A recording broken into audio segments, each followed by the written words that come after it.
문헌에 따르면 치우 천황이 군대를 정비하여 황제 헌원과 전쟁을 치른 것은 10여 년간, 그것도 70회가 넘는다고 전해진다. 헌원은 군사를 일으켜 치우 씨에게 도전했다. 치우 씨는 탕록에서 헌원을 맞아 크게 싸웠다. 군사를 풀어 사방을 치니 죽은 자를 헤아릴 수 없었고, 큰 안개를 일으키니 적군은 마음이 혼미하여 급히 달아나 겨우 목숨을 건졌다.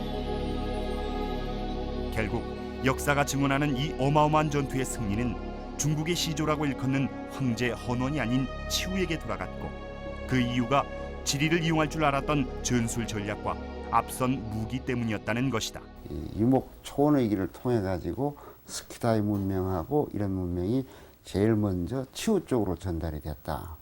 치우는 그 당시로 흔히 늘 한탄하는 것이 자기들이 갖고 있는 무기라는 것이 돌이나 뭐 쉽게 말해서 아주 단순 재료에 의한 그런 무기밖에 없었는데, 치우만이 유일하게 청동을 재련을 해가지고 청동을 만들어 가지고는 그걸로 무기를 만들었어요. 그러니까 그 강함이라는 것은 이루 말할 수가 없죠.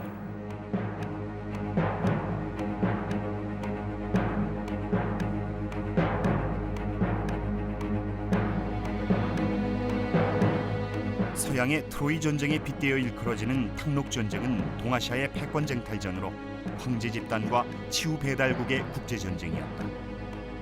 기록에 따르면 양측은 공상, 휘, 탕록 등의 지역을 무대로 10년 이상 70여 회 가량의 전투를 치렀다고 하고, 대부분의 문헌에는 초반 치우의 압도적인 승리를 기록하고 있다. 황제 집단으론 염제 세력을 포함해 8개 부족이 참여한 것으로 알려져 있으며, 치우 배달국으론 81개의 시족연합군이 참여했다고 전해진다.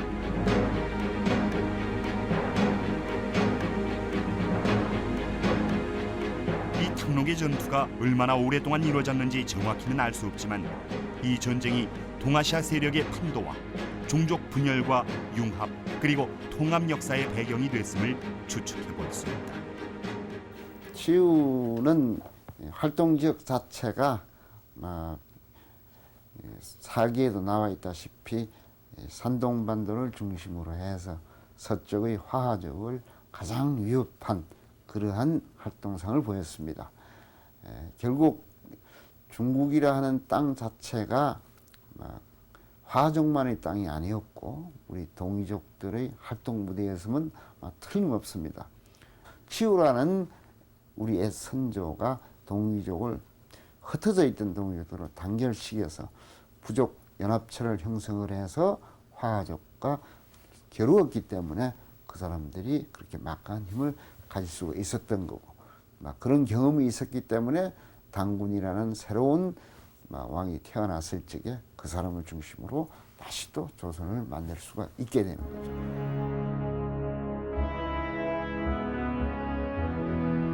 진한 때 백성이 10월이 되면 그곳에서 제사를 지냈다. 규원사화 태사기에 보면 치우의 후손이 그의 묘에서 제사를 지냈다는 기록이 있다. 하지만 이런 우리의 기록들은 중국의 것과 비교해서 몇 가지 차이를 발견할 수가 있다.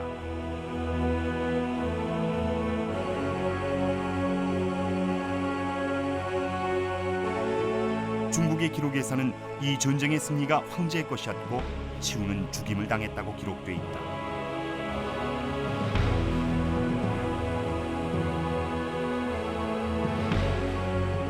진시황이 동평육 감향에 있는 치우의 묘에서 제사를 지냈는데, 이때 치우는 8신의 하나로 병주로 모셨다.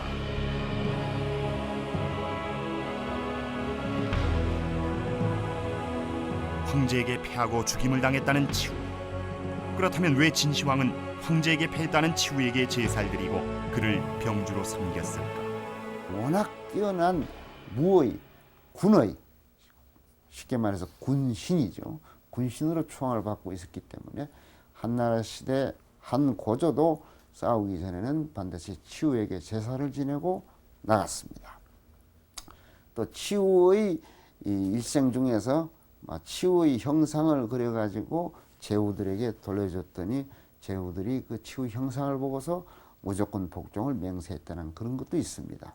그런 식으로 또 심지어 나아가서는 부적으로도 활용을 되는 그런 식으로 치우의 그 막강한 힘을 빌려서 무슨 일이든지 액땜을 하고 또 군대의 출정을 원활하게 해줍사고 비는 의미에서 치우상을 많이 사용을 하게 됩니다. 중국과 한국 이 두 나라의 역사 문헌을 종합해 보면 단군보다 400여 년 이전 만주에서부터 산둥반도까지의 이 넓은 지역을 통치한 것이 배달국의 14대 천왕으로도 알려진 치우였음을 알 수 있다. 승리가 누구 것인지는 중요하지 않다. 다만 두 나라 모두에게 치우는 전쟁의 승리를 가져오는 군신으로 기억되고 있다는 사실에 주목할 필요가 있다.